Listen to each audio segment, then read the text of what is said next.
Meri Brown lived in silence for years, a deliberate silence, one based on years of public humiliation, treachery, and the disintegration of her marriage. She had observed Kody encircling Robyn like a shield as he moved farther out from the center of the family. At one point, Meri had attempted to accept his story, which claimed that he was merely a man under duress attempting to defend an overly big and vulnerable family. But eventually the veil fell. Then the realization struck. Meri had long believed that the family's filming contracts contained financial irregularities. She started gathering documents, old emails, royalties, and shooting schedules, quietly and carefully. She had no intention of fighting. Initially, it was about comprehension. However, what she discovered revealed something much deeper. The contracts for the kids were unsettling, particularly for Robyn's children, Ariella and Solomon. Solomon and Ariella had assigned segments, story arcs, and emotional beats, in contrast to the other kids, whose appearances on the show were sporadic and primarily incidental. Hey, hello, everybody. Welcome back to my channel, TLC Flicks. Make sure to give this video a thumbs up. And each of those performances coincided with an increase in both Kody's personal profit share and the show's ratings. Kody had turned their feelings into episodes and used their innocence as a weapon.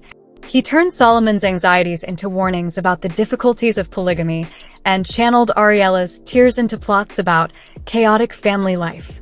Robyn was completely unaware. She had put all her trust in him. Robyn fell into herself as Meri showed her the documents.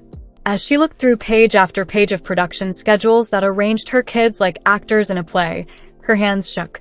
Her children had been used by the guy for whom she had given her all to maintain his own prominence. Instead of partnership, her commitment was met with betrayal. Robyn experienced an internal storm. She recalled all the times Kody had urged her to let the emotions flow and be real on camera. She imagined Solomon questioning why he had to cry again while Ariella screamed off-screen. Previously, it had not made sense. It did now. Robyn got a lawyer within a week. Unwavering, extremely moral, and accustomed to taking on high-profile reality TV issues, Lisa Morgan approached the case with a silent rage.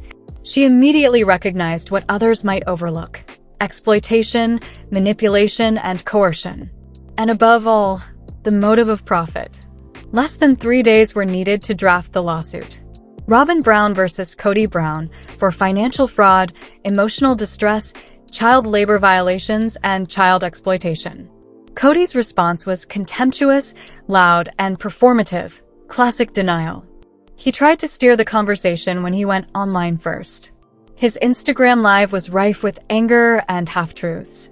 He paced and spat, "She's been manipulated. Meri is to blame for this. I didn't take advantage of anyone. This family only had a future because of me." However, his legal staff was in a panic behind the scenes. The proof was incriminating.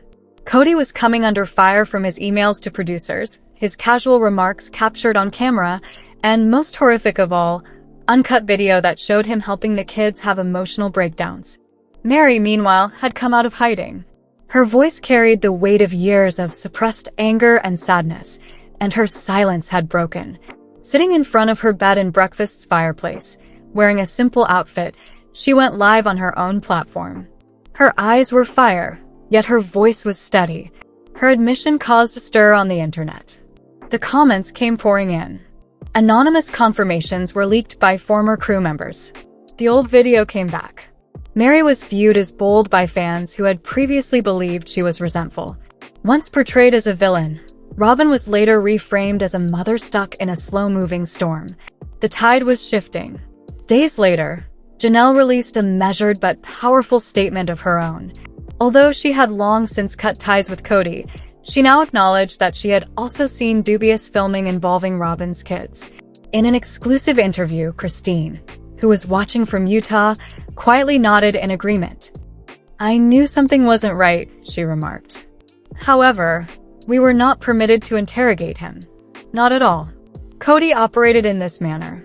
Silence was the mark of loyalty. Tension grew rapidly as the court date drew near. TLC went into crisis mode as a result of the lawsuit. Executives hurried to put Kody out of their minds. They started internal reviews. They stopped filming. Kody was instructed not to show up in any future advertising materials. Contracts were examined. His name was not mentioned in the brainstorming sessions for spin-off ideas. However, Kody was losing his empire as well as his network. The courtroom was crowded by the time the session started. As Robyn took the stand, reporters, admirers, and even former crew members watched. Her words didn't break, but her voice did. Meri folded her hands and sat behind her. Her face was unreadable. Her strength, however, was a wall. Then the shocking footage appeared. Uncut clip of Kody chatting to a producer off-screen that was never shown. The room was filled with gasps. Although Kody's attorneys attempted to brush it off as contextual editing, the harm had already been done. It was evident at the conclusion of the hearing that Robyn's complaint had merit. Powerful ones. Even worse for Kody, a criminal inquiry had been launched by state child labor office prosecutors. TLC released a press release a few days later. They were ending their business relationship with Kody Brown. However, what about the women? They weren't done yet. A new production agreement with a competing streaming network was announced by Meri, Robyn, Janelle, and eventually Christine. A documentary series. One in which the entire narrative would be told. The actual tale. The one that didn't pass past Kody's ego. Brown Women Rising was the title of the series. Additionally, the women weren't merely a part of the story for the first time in more than 10 years. It belonged to them. Which would you prefer, the development of Brown Women Rising, TLC's internal disintegration, or Kody's criminal investigation? And there's more.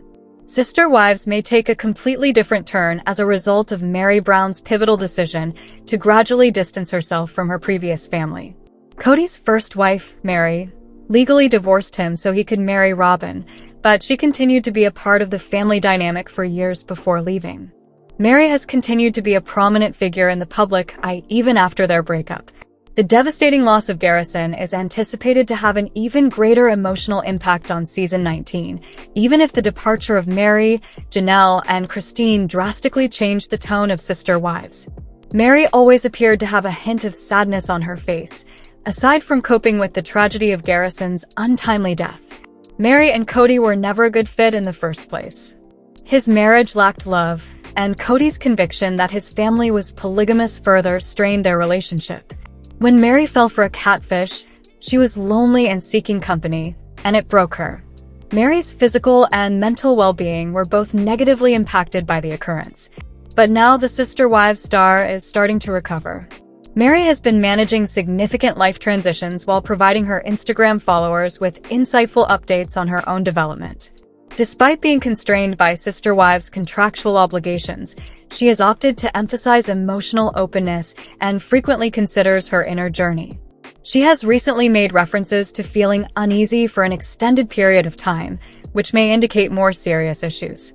Her posts hint at tense relationships within the Sister Wives group without mentioning specifics or identifying people. Meri appears to be creating room for healing while preserving a relationship with her audience by being transparent about her emotional development and difficulties.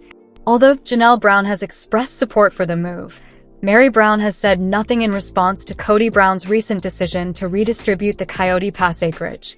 Both women had previously expressed reservations with the original design and the potential sale of portions of the site. Nonetheless, this new agreement was a step in the direction of more equitable property ownership. Meri is finally able to legally and emotionally separate herself from Kody and Robyn by redefining her boundaries. By lowering tension and granting the women more authority over their part of the land, the redivision might be a watershed moment. According to updates posted on Reddit, Meri and Janelle have sold the Coyote Pass property they had intended to develop. This theory is supported by a screenshot submitted by Ahsoks1 and another uploaded by SunnyJulie99 from a Zillow listing. As SunnyJulie99 pointed out, Zillow doesn't show it was listed for sale, just that it sold on April 14th. This suggests the land was sold off-market. Now that the sale is complete, Meri can concentrate on starting her new chapter on her own in Utah.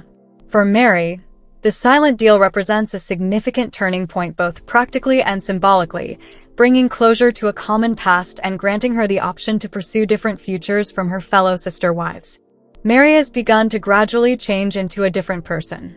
Losing weight is one of the tiny efforts she's taking to reach her objective.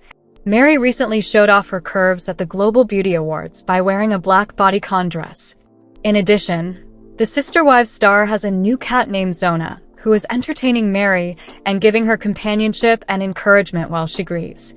Kody Brown, star of Sister Wives, has a tense connection with many of his older kids, but with whom is he still in contact? Kody had 4 spouses and 18 children by the time he finished expanding his multiple family. As his children grew up, he had tight relationships with each of them, but these relationships have since broken down. There was never enough Kody to go around because he had so many wives and kids. Many of Kody's kids grew to dislike him over time since they felt he wasn't there for them enough. The Browns were a single, contented family when the adored unscripted series debuted in 2010. Although things weren't always ideal, they appeared to be a pleasant, close-knit group of people. 3 of Kody's 4 wives had left the marriage by the time Sister Wives season 19 arrived. Robyn Brown, the former polygamist's 4th and youngest wife, forced him into a monogamous marriage.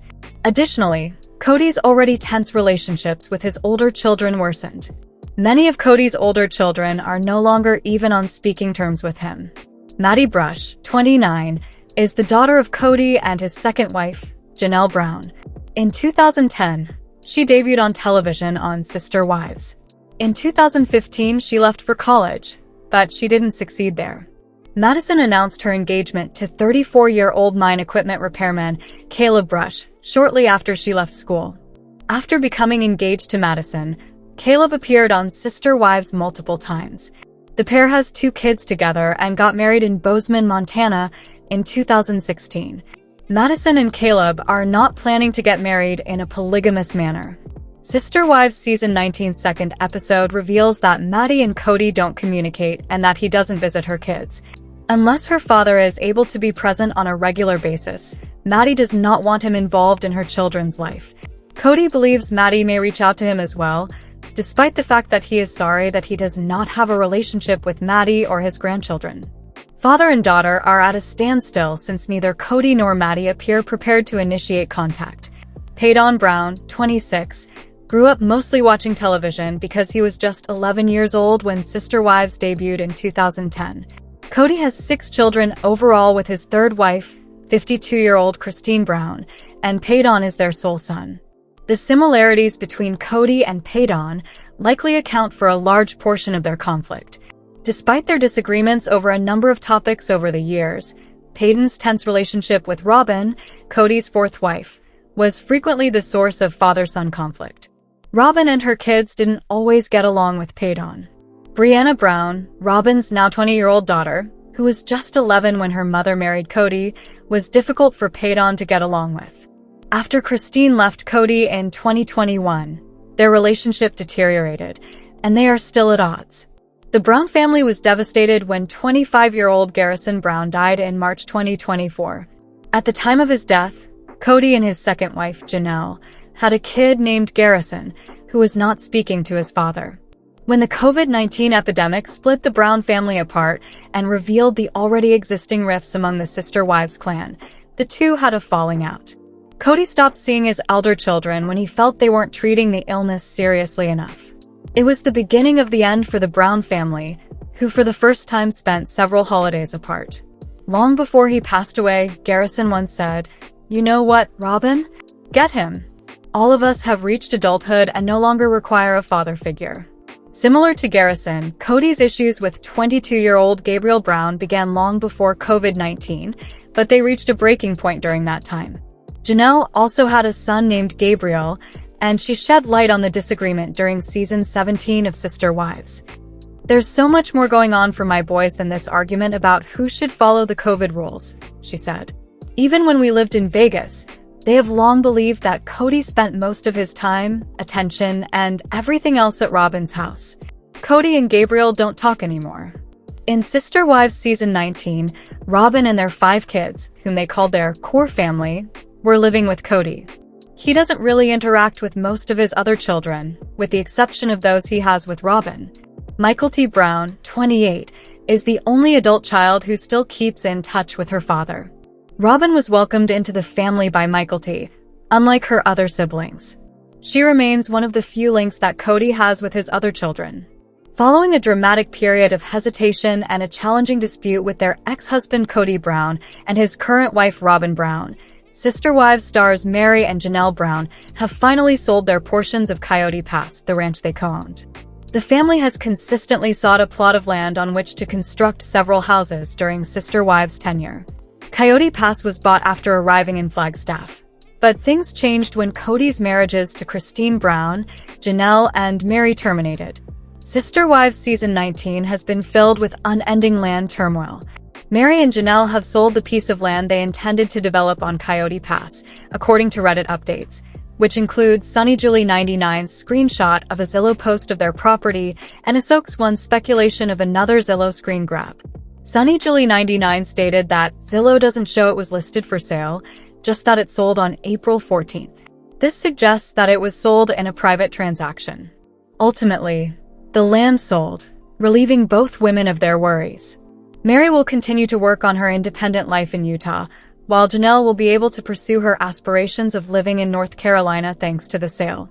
It's evident that Janelle and Meri are making every effort to separate themselves from the family, even if their time on Sister Wives isn't quite over yet. Kody has been committed to prolonging the sale of Coyote Pass and causing problems for his ex-partners in the process. He was married to Meri for 32 years and Janelle for 30. It's obvious that Kody isn't attempting to assist Janelle or Meri in their quest to sell their parcel, even though he cries on film that he wants to find a solution that works for everyone. Now that the sale of Janelle and Meri's land has finally concluded, they can finally put the Coyote Pass story behind them and start the next stages of their lives. For Janelle and Meri, who have spent the most of their adult lives involved with the Brown family, being financially independent from Kody and Robyn will be a huge victory. Even though Janelle has been candid about her financial issues on Sister Wives, it has been challenging and frustrating to listen to her and Meri discuss the land's recent developments. For the Sister Wives stars, Janelle and Meri finally finishing Coyote Pass is a positive step. Both Meri, who has been searching throughout Utah for the ideal location for her, and Janelle, who is settling in North Carolina, have been eager for this to be over, despite Meri's outspoken anger about the land. Now that the land has been sold, each can move on to the next chapter of Sister Wives Season 19 with their best foot forward, free of Kody and Robyn. Let us know in your comments. And stay tuned by subscribing our channel to get more updates like this. Thanks everyone.